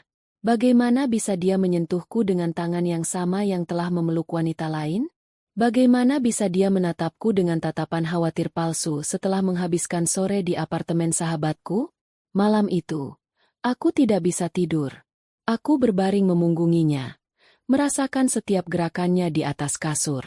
Sekitar tengah malam, ponselnya yang tergeletak di meja samping tempat tidur menyala sekilas, menampilkan sebuah notifikasi pesan. Aku melirik dari sudut mataku. Nama pengirimnya, Wulan. Isi pesannya singkat. Malam ini seru. Tangyu hati merah 2. Emoji hati berwarna merah itu. Sebuah simbol kecil yang terasa seperti tamparan keras di wajahku. Di sanalah, di dalam kegelapan kamar tidur kami, sesuatu di dalam diriku patah untuk selamanya. Kesedihan itu menguap. Habis tak bersisa. Yang tertinggal hanyalah es. Sebuah lapisan es yang tebal dan dingin menyelimuti hatiku. Tidak ada lagi air mata. Tidak ada lagi rasa sakit yang melumpuhkan. Yang ada hanyalah sebuah keputusan yang jernih dan tajam. Aku tidak akan menjadi korban dalam cerita ini. Aku tidak akan membiarkan mereka lolos begitu saja. Jika mereka ingin bermain api, maka aku akan memastikan mereka terbakar habis. Saat aku yakin Gilang sudah tertidur lelap, aku bangkit dari tempat tidur. Aku mengambil laptopku dan membawanya ke ruang kerja. Aku duduk di kursi, membuka laptop, dan mulai mengetik. Bukan lagi kata kunci tentang detektif swasta. Kata kunciku sekarang jauh lebih fokus, jauh lebih mematikan. Pengacara perceraian terbaik di Jakarta. Cara memenangkan hak Gonogini kasus perselingkuhan. Menuntut pihak ketiga perusak rumah tangga. Jemariku menari di atas keyboard, membuka puluhan tab, membaca artikel hukum, menelusuri profil firma-firma hukum ternama. Kebanyakan dari mereka menawarkan mediasi, solusi damai, perceraian yang baik-baik. Bukan itu yang kucari. Aku tidak butuh damai. Aku butuh perang. Aku terus mencari, menggali lebih dalam, membuka forum-forum diskusi online di mana para wanita yang senasib denganku berbagi cerita dan rekomendasi. Di salah satu forum, sebuah utas menarik perhatianku. Judulnya, Pengacara yang membuat mantan suami saya bangkrut dan menyesal. Aku mengklik utas itu. Puluhan wanita menceritakan pengalaman mereka dengan seorang pengacara wanita yang sama. Mereka menggambarkannya dengan istilah-istilah seperti iblis bergaun Prada, hiu di ruang sidang, jenderal perang yang tidak pernah kalah. Dia tidak kenal ampun, tidak suka basa-basi, dan strateginya selalu berhasil melumpuhkan lawan. Namanya Dania Prameswari. Aku langsung mencari namanya. Aku menemukan situs web firma hukumnya. Desainnya minimalis, elegan, dan sangat profesional. Di halaman profil, terpampang fotonya. Seorang wanita berusia awal 40-an, dengan rambut sebahu yang ditata rapi, mengenakan blazer berwarna gelap. Tatapan matanya tajam, cerdas, dan tidak menunjukkan senyum sedikit pun. Ada aura kekuatan dan intimidasi yang menguar bahkan hanya dari sebuah foto. Di bawah namanya, tertulis spesialisasinya, hukum keluarga, sengketa aset, dan litigasi perceraian tingkat tinggi. Aku membaca testimoninya. Ibu Dania tidak hanya membantuku bercerai, dia membantuku merebut kembali hidupku.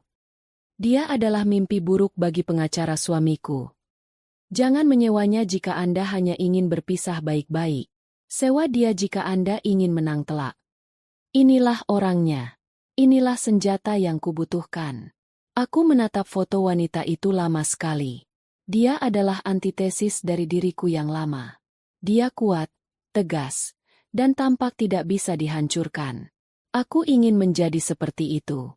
Atau setidaknya, aku ingin dia berada di pihakku. Aku menyimpan nomor telepon kantornya di ponselku. Aku tidak akan meneleponnya malam ini. Aku akan meneleponnya besok pagi, dari kantorku, di mana aku bisa berbicara dengan tenang dan jernih. Aku menutup laptopku. Hatiku tidak lagi terasa kosong. Kini, hati itu dipenuhi oleh sebuah tujuan, sebuah rencana. Kesedihan telah mengubahku, memecahkanku, lalu menempa ulang diriku menjadi sesuatu yang baru. Sesuatu yang lebih keras. Sesuatu yang terbuat dari baja. Dan baja ini siap untuk berperang. Panggilan telepon itu terasa seperti langkah pertama menyeberangi Rubicon. Suaraku mantap dan jelas saat berbicara dengan sekretaris di firma hukum Dania Prameswari. Tidak ada getaran. Tidak ada keraguan. Aku menjelaskan secara singkat bahwa aku membutuhkan konsultasi untuk kasus perceraian dengan tingkat kerumitan tinggi. Sang sekretaris, dengan suara yang sama efisien dan dinginnya dengan situs web mereka, memberiku jadwal pertemuan 3 hari kemudian. Rupanya, seorang jenderal perang tidak punya banyak waktu luang. 3 hari itu terasa seperti seabad. Namun aku memanfaatkannya dengan baik. Aku menyusun semua dokumen yang kumiliki. Akta nikah, sertifikat rumah, buku tabungan bersama, laporan investasi, dan tentu saja, amplop coklat dari Pak Wibowo. Aku mempersiapkan diriku seolah akan menghadapi sebuah rapat bisnis paling penting dalam hidupku. Dan memang, ini adalah bisnis. Bisnis untuk merebut kembali hidupku yang telah dicuri. Kantor firma hukum itu menempati satu lantai penuh di salah satu gedung pencakar langit paling prestisius di pusat bisnis Jakarta. Saat pintu lift terbuka, aku disambut oleh interior yang didominasi warna putih, abu-abu, dan hitam. Furniturnya minimalis, lantainya marmer mengkilap, dan dinding-dindingnya terbuat dari kaca, memperlihatkan pemandangan kota yang sibuk di bawah sana. Tempat ini tidak terasa seperti kantor pengacara. Tempat ini terasa seperti markas komando. Dingin, sunyi, dan penuh dengan aura kekuasaan. Setelah menunggu beberapa menit di ruang tunggu yang terasa steril, seorang asisten muda mempersilakanku masuk ke sebuah ruangan. Ruangan Ibu Dania. Ruangan itu besar, dengan satu sisi sepenuhnya terbuat dari kaca dari lantai hingga langit-langit. Sebuah meja besar dari kayu gelap yang mengkilap berdiri di tengahnya.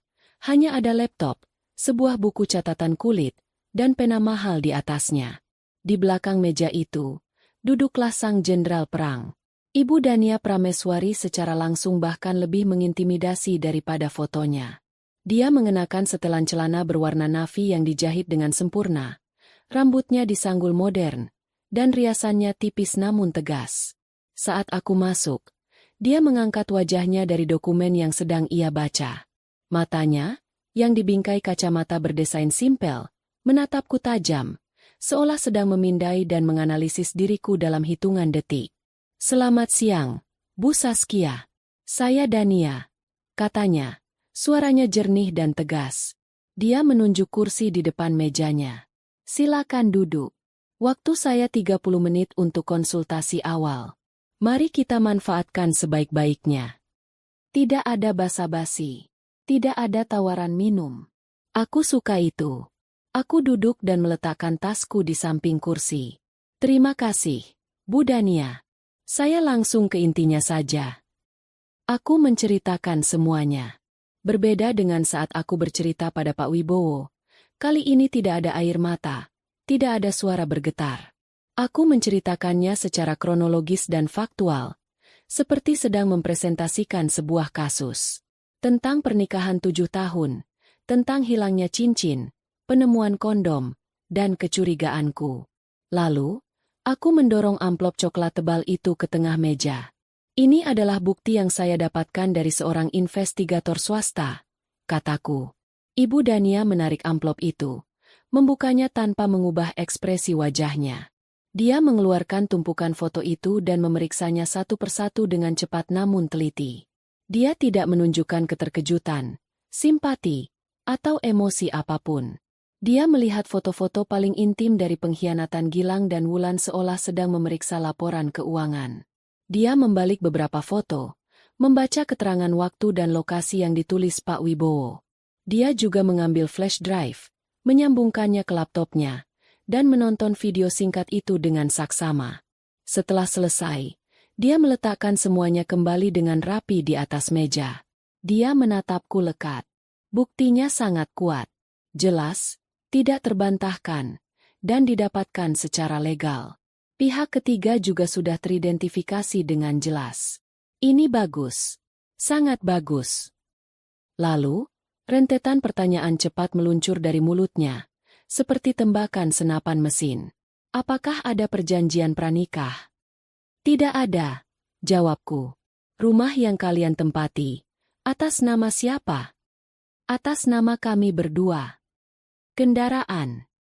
2 mobil, 1 atas nama saya, 1 atas namanya. Rekening bank, investasi, saham. Kami punya rekening bersama untuk pengeluaran rumah tangga. Sisanya, rekening dan investasi pribadi masing-masing. Apakah suami Anda punya bisnis atau penghasilan lain di luar gaji kantornya yang Anda tahu? Setahu saya tidak ada. Pihak ketiga, Wulan Pratiwi. Apa pekerjaannya? Bagaimana status finansialnya? Dia seorang desainer interior. Cukup sukses. Setahu saya dia punya apartemen dan butik sendiri. Dia mengangguk-angguk, otaknya tampak bekerja dengan cepat, menyusun kepingan-kepingan informasi menjadi sebuah strategi. Oke, saya sudah mendapat gambaran yang jelas, katanya sambil menyandarkan punggungnya ke kursi. Situasi seperti ini, Bu Saskia, jangan pernah berpikir untuk berpisah baik-baik. Perpisahan baik-baik hanya untuk pasangan yang berpisah karena ketidakcocokan, bukan karena pengkhianatan keji seperti ini. Jika Anda hanya ingin bercerai, Anda bisa pergi ke pengacara lain. Jika Anda ingin keadilan, Anda datang ke tempat yang tepat. Dia mencondongkan tubuhnya ke depan, tatapannya semakin tajam. Strategi kita bukan untuk berpisah. Strategi kita adalah untuk berperang dan menang telak. Ini yang akan kita lakukan. Dia mulai memaparkan rencananya. Setiap kata terdengar dingin, tajam, dan penuh perhitungan. Pertama, kita akan mengajukan gugatan cerai dengan alasan perzinahan. Bukti yang Anda miliki lebih dari cukup untuk meyakinkan hakim. Kedua, bersamaan dengan gugatan cerai, kita akan mengajukan permohonan sita marital terhadap seluruh aset bersama. Rumah, mobil, isi rekening bersama. Ini akan kita lakukan secepatnya, secara diam-diam. Tujuannya agar suami Anda tidak bisa memindahkan atau menjual aset apapun sebelum ada putusan pengadilan. Aku mendengarkan dengan saksama, merasa takjub sekaligus ngeri dengan betapa taktisnya pikiran wanita ini. Ketiga, ini bagian yang paling penting. Lanjutnya, kita tidak hanya akan menggugat suami Anda. Kita akan memasukkan Wulan Pratiwi sebagai turut tergugat. Kita akan menuntutnya secara perdata atas dasar perbuatan melawan hukum yang menyebabkan kerugian imaterial pada Anda. Kita akan buat dia sibuk di pengadilan. Kita akan buat namanya tercemar. Ini akan menjadi tekanan psikologis yang luar biasa bagi mereka berdua. Kemungkinan besar, hubungan mereka tidak akan bertahan menghadapi tekanan ini. Keempat, mengenai harta gonogini. Kita tidak akan menuntut 50-50. Itu untuk perceraian normal. Kita akan menuntut 70% untuk Anda. Alasannya jelas. Kerugian psikologis, sosial, dan moral yang tidak ternilai harganya akibat pengkhianatannya. Kita akan buat dia membayar setiap air mata Anda. Aku terdiam, mencoba mencerna semua itu. Ini jauh lebih dari yang kubayangkan. Ini bukan sekadar perceraian. Ini adalah sebuah operasi penghancuran yang terencana. Bu Dania, apakah semua itu mungkin? Tanyaku. Dia tersenyum tipis untuk pertama kalinya. Senyum yang dingin dan penuh percaya diri. Mungkin atau tidak, itu tugas saya untuk membuatnya menjadi mungkin. Tugas Anda hanya satu, tetap kuat dan ikuti semua instruksi saya. Jangan pernah berkomunikasi dengan suami Anda atau wanita itu tentang masalah ini. Biarkan surat gugatan dari pengadilan yang menjadi halo pertama dari kita. Jangan tunjukkan emosi. Jangan tunjukkan kelemahan. Mulai hari ini, Anda bukan lagi istrinya. Anda adalah klien saya. Aku merasakan gelombang kekuatan yang aneh mengalir di dalam diriku. Mendengarkan strategi kejam yang dipaparkan oleh Ibu Dania tidak membuatku takut. Sebaliknya, itu membuatku merasa divalidasi. Amarahku, rasa sakitku, semua itu diakui dan diubah menjadi sebuah rencana aksi yang konkret. Aku tidak lagi merasa seperti korban yang malang. Aku merasa seperti seorang ratu yang sedang merencanakan kudeta untuk merebut kembali kerajaannya. Berapa biaya yang saya butuhkan untuk semua ini? Tanyaku. Dia menyebutkan sebuah angka yang fantastis. Cukup untuk membeli sebuah mobil baru. Tapi aku tidak ragu sedikit pun. Ini adalah investasi terbaik yang akan pernah kulakukan. Investasi untuk kebebasan dan harga diriku. Saya setuju, kataku dengan suara mantap, menatap lurus ke matanya. Lakukan apapun yang harus Anda lakukan. Ibu Dania mengangguk puas. Dia menyodorkan sebuah dokumen kontrak ke hadapanku. Aku menandatanganinya tanpa membacanya terlalu detail. Aku percaya padanya. Aku menyerahkan senjataku, amarahku, dan masa depanku ke tangan jenderal perang ini. Saat aku berjalan keluar dari ruangan kaca itu, aku merasa seperti orang yang berbeda. Saskia yang patah hati telah mati. Yang berjalan keluar dari gedung itu adalah seorang klien, seorang pejuang, yang siap untuk melihat dunianya terbakar, asalkan dia bisa memastikan para pengkhianat itu ikut hangus di dalamnya. Seminggu setelah pertemuanku dengan Ibu Dania adalah minggu terpanjang dan paling aneh dalam hidupku. Aku hidup dalam sebuah gelembung kesunyian yang tegang, sebuah ketenangan sebelum badai besar datang menerjang. Di luar, aku adalah Saskia yang sama. Aku berangkat kerja, aku memasak, aku membersihkan rumah. Tapi di dalam, aku adalah orang yang sepenuhnya berbeda. Aku adalah seorang prajurit yang sedang menunggu perintah untuk menyerang, menghitung mundur setiap detik menuju hari H. Setiap kali aku melihat Gilang, aku tidak lagi merasakan sakit hati atau kemarahan yang membara. Yang kurasakan hanyalah sebuah rasa jijik yang dingin dan detasemen yang aneh. Aku melihatnya bukan lagi sebagai suamiku, melainkan sebagai lawan. Sebuah target yang akan segera dilumpuhkan. Aku mempelajari kebiasaannya, rutinitasnya, bukan dengan cinta, melainkan dengan ketelitian seorang ahli strategi. Aku tahu persis jam berapa dia akan pulang, acara televisi apa yang akan ia tonton, dan kebohongan apa yang akan ia lontarkan saat ponselnya bergetar dengan pesan dari Wulan. Dan pesan-pesan itu terus berdatangan. Mereka menjadi begitu ceroboh. Begitu percaya diri dalam permainan mereka. Gilang bahkan tidak lagi berusaha menyembunyikan ponselnya. Dia akan tersenyum kecil saat membaca pesan, lalu mengetik balasan dengan cepat. Dia pikir aku bodoh. Dia pikir aku tidak melihat. Dia tidak tahu bahwa setiap senyum kecilnya itu adalah paku lain yang kutancapkan di peti mati pernikahannya. Ibu Dania menghubungiku beberapa kali melalui asistennya, memberikan instruksi-instruksi singkat. Aku diminta untuk menyiapkan salinan semua dokumen keuangan pribadi, laporan pajak, dan bukti kepemilikan aset apapun atas namaku. Dia sedang membangun benteng pertahananku, memastikan tidak ada satu sen pun dari hasil jerih payahku yang bisa disentuh oleh Gilang. Akhirnya, hari itu tiba. Hari Jumat. 1,5 minggu setelah aku menandatangani surat kuasa. Asisten Ibu Dania meneleponku di kantor. Selamat siang, Bu Saskia. Hanya ingin menginformasikan, surat gugatan dan permohonan sita marital sudah didaftarkan ke pengadilan pagi ini.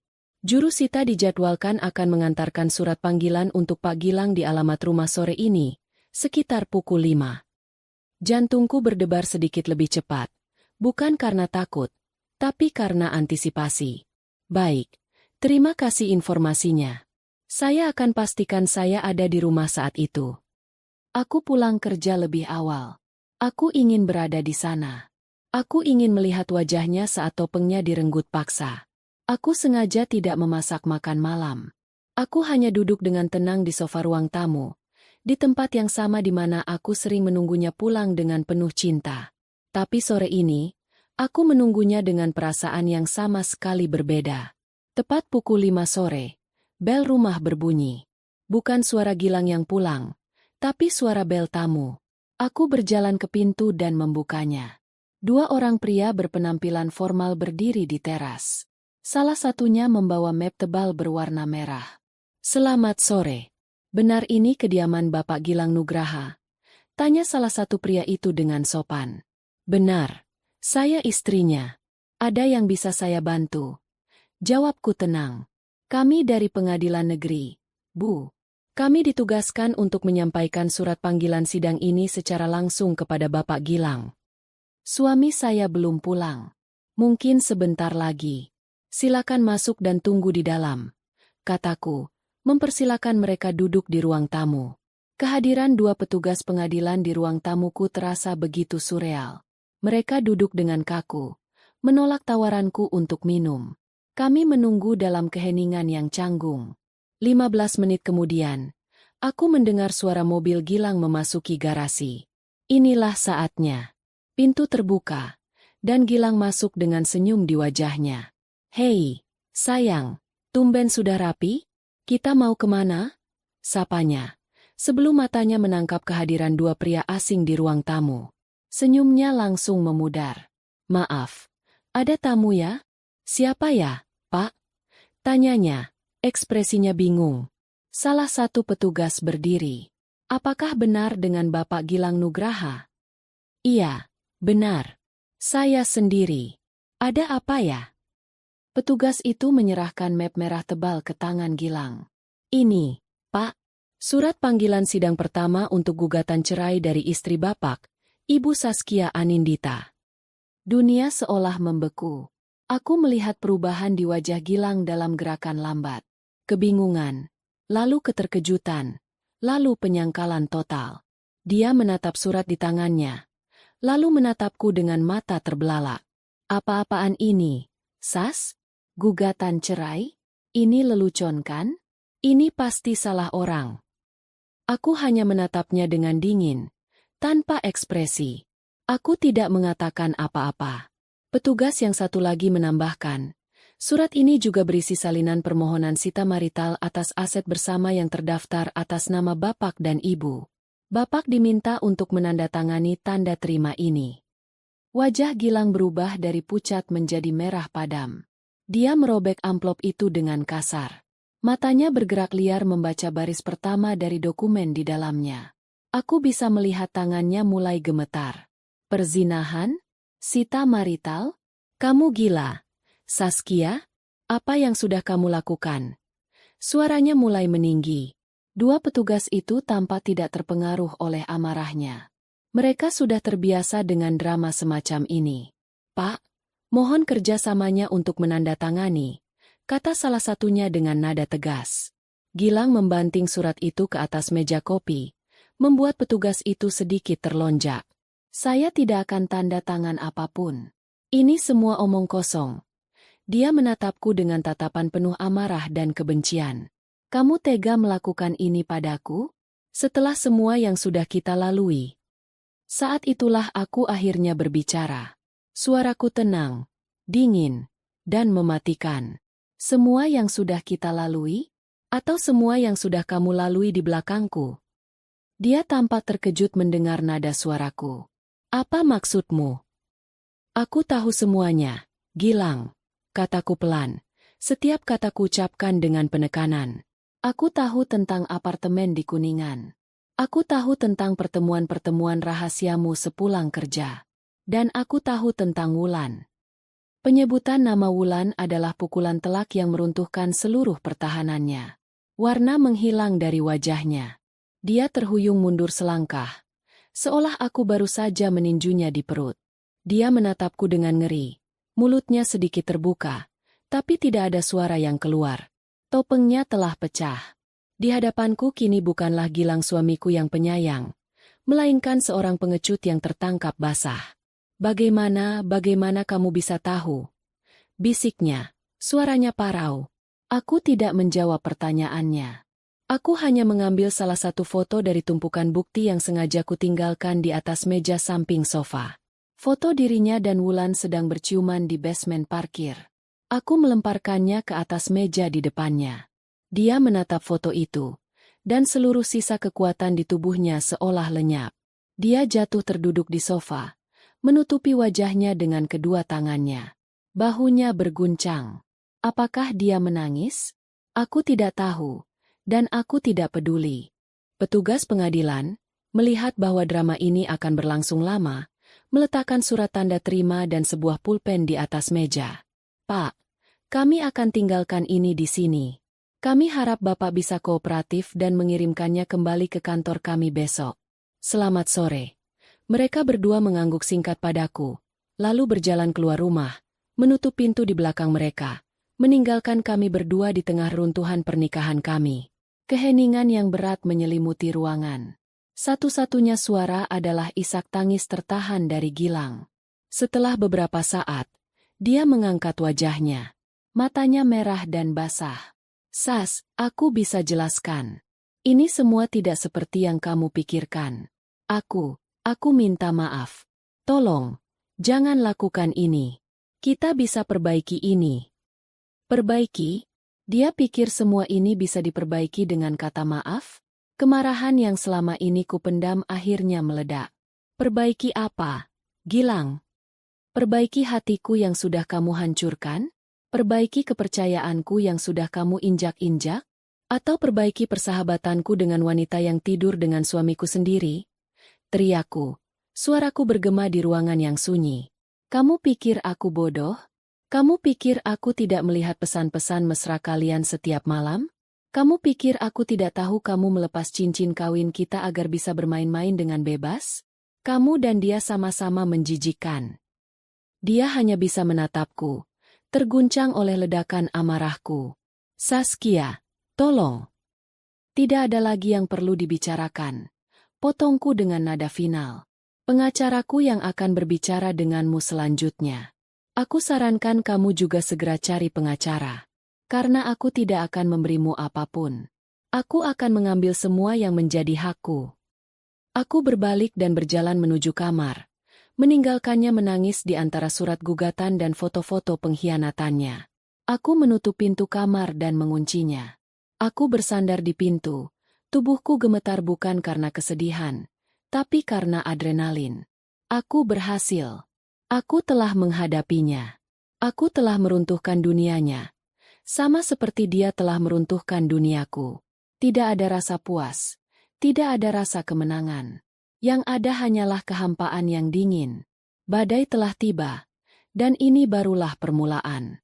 6 bulan berikutnya adalah 6 bulan paling kacau dan menguras emosi dalam hidupku. Proses perceraian itu benar-benar sebuah perang. Persis seperti yang dikatakan Ibu Dania. Gilang, setelah syok awalnya berlalu, berubah menjadi lawan yang sengit. Didukung oleh pengacara yang sama liciknya, dia mencoba melawan setiap tuntutanku. Dia menyangkal perzinahan itu, mengklaim foto-foto itu hasil rekayasa. Dia mencoba memutarbalikkan fakta, menuduhku sebagai istri yang dingin dan tidak perhatian, seolah itu bisa menjadi pembenaran atas perbuatannya. Ruang sidang menjadi panggung sandiwara baru kami. Di sana, kami adalah 2 orang asing yang saling melemparkan tuduhan melalui perantara pengacara kami. Aku melihat Wulan sekali, saat dia dipanggil untuk memberikan kesaksian. Dia tampak kurus dan pucat.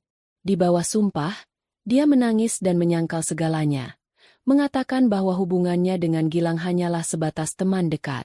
Tapi di bawah cecaran pertanyaan tajam dari Ibu Dania, yang membeberkan bukti transfer uang dari Gilang ke rekeningnya dan rekaman percakapan telepon mereka, kebohongannya runtuh berkeping-keping. Dia meninggalkan ruang sidang dengan wajah tertunduk, dihinakan. Hubungan mereka, seperti yang diprediksi Ibu Dania, tidak bertahan menghadapi badai ini. Ibu Dania adalah seorang jenderal yang brilian. Dia mematahkan setiap argumen dari pihak lawan dengan bukti yang tak terbantahkan dan logika hukum yang dingin.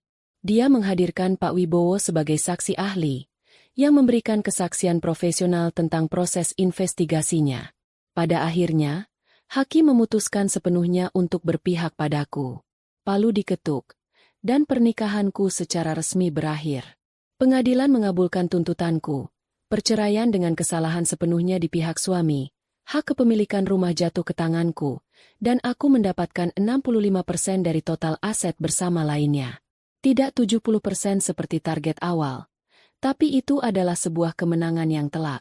Hari ketika putusan itu dibacakan, aku tidak merasakan euforia kemenangan. Aku hanya merasa lelah. Sangat lelah. Saat aku berjalan keluar dari gedung pengadilan, aku melihat Gilang untuk terakhir kalinya. Dia berdiri di seberang koridor. Tampak jauh lebih tua dari usianya. Tatapan matanya kosong. Saat mata kami bertemu, aku tidak melihat lagi amarah atau kebencian di sana. Yang kulihat hanyalah kehancuran dan penyesalan. Aku hanya mengangguk singkat, lalu berbalik dan terus berjalan tanpa menoleh ke belakang. Beberapa minggu kemudian, aku menjual rumah itu.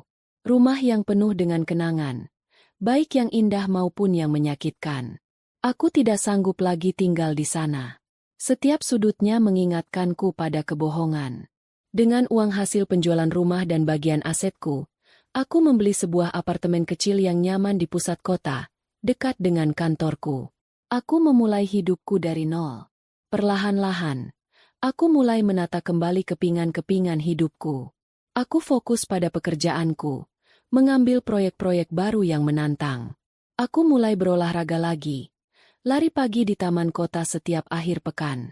Aku menghubungi teman-teman lama yang sempat terabaikan, menghabiskan waktu dengan mereka, tertawa lepas untuk pertama kalinya setelah sekian lama. Aku menemukan kembali diriku yang hilang, Saskia yang mandiri dan punya tujuan, yang eksistensinya tidak bergantung pada seorang pria. Dunia baruku terasa lebih tenang, lebih jujur. Tidak ada lagi sandiwara. Tidak ada lagi kecemasan saat mendengar ponsel bergetar. Hanya ada aku dan kehidupanku yang terbentang di hadapanku. Tapi, di malam-malam yang sunyi, saat aku duduk sendirian di balkon apartemenku, menatap kerlip lampu kota, bayang-bayang masa lalu itu terkadang masih datang menghantui. Luka pengkhianatan itu tidak pernah benar-benar sembuh. Ia berubah menjadi sebuah bekas luka permanen di hatiku. Sebuah pengingat abadi tentang betapa rapuhnya kepercayaan dan betapa mudahnya cinta dihancurkan. Aku menjadi lebih berhati-hati, lebih sulit untuk percaya pada orang lain. Dinding yang kubangun di sekeliling hatiku menjadi lebih tinggi dan lebih tebal. Suatu pagi, sekitar setahun setelah perceraian, aku sedang menyeruput kopi di balkon apartemenku, menikmati udara pagi yang sejuk. Matahari baru saja terbit, memancarkan cahaya keemasan yang hangat di ufuk timur. Kota di bawah sana mulai menggeliat. Pemandangan itu terasa begitu damai. Aku memikirkan semua yang telah terjadi. Perjalanan panjang yang telah kutempuh, dari seorang istri yang naif, menjadi korban yang hancur, lalu menjadi pejuang yang tegar. Aku memenangkan perang itu. Aku mendapatkan keadilan. Aku merebut kembali hidupku. Namun, kemenangan itu terasa hampa. Tidak ada parade, tidak ada piala. Yang ada hanyalah aku, sendirian, dengan secangkir kopi di tangan, mencoba memahami arti dari semua ini. Aku selamat, ya. Aku bahkan menjadi lebih kuat dari sebelumnya. Aku menemukan kekuatan di dalam diriku yang tidak pernah kusangka ada. Tapi untuk menemukan kekuatan itu, aku harus melalui neraka terlebih dahulu. Aku harus kehilangan segalanya. Aku menghela napas panjang. Kepulan uap hangat dari cangkir kopiku menari-nari di udara pagi. Aku menatap fajar yang baru, sebuah simbol dari awal yang baru. Tapi di balik keindahan fajar itu, ada kegelapan malam yang baru saja berlalu. Sebuah kegelapan yang akan selalu menjadi bagian dari diriku. Aku bergumam pada diriku sendiri. Suaraku nyaris tak terdengar, terbawa oleh angin pagi. Ya Tuhan, aku sama sekali tidak menyangka ini akan terjadi. Kalimat itu bukan lagi tentang keterkejutanku atas pengkhianatan Gilang dan Wulan. Bukan lagi tentang rasa sakit karena dihancurkan oleh orang-orang yang paling kupercaya. Kalimat itu kini memiliki makna yang baru. Kalimat itu adalah tentang kesadaranku akan perjalanan hidup yang tak terduga. Tentang bagaimana dalam sekejap, semua yang kita yakini bisa runtuh. Tentang kekuatan luar biasa yang bisa lahir dari kehancuran terdalam. Dan tentang luka yang, meskipun tak terlihat, akan selalu ada di sana, abadi, menjadi pengingat bisu dari perang yang pernah kita menangkan.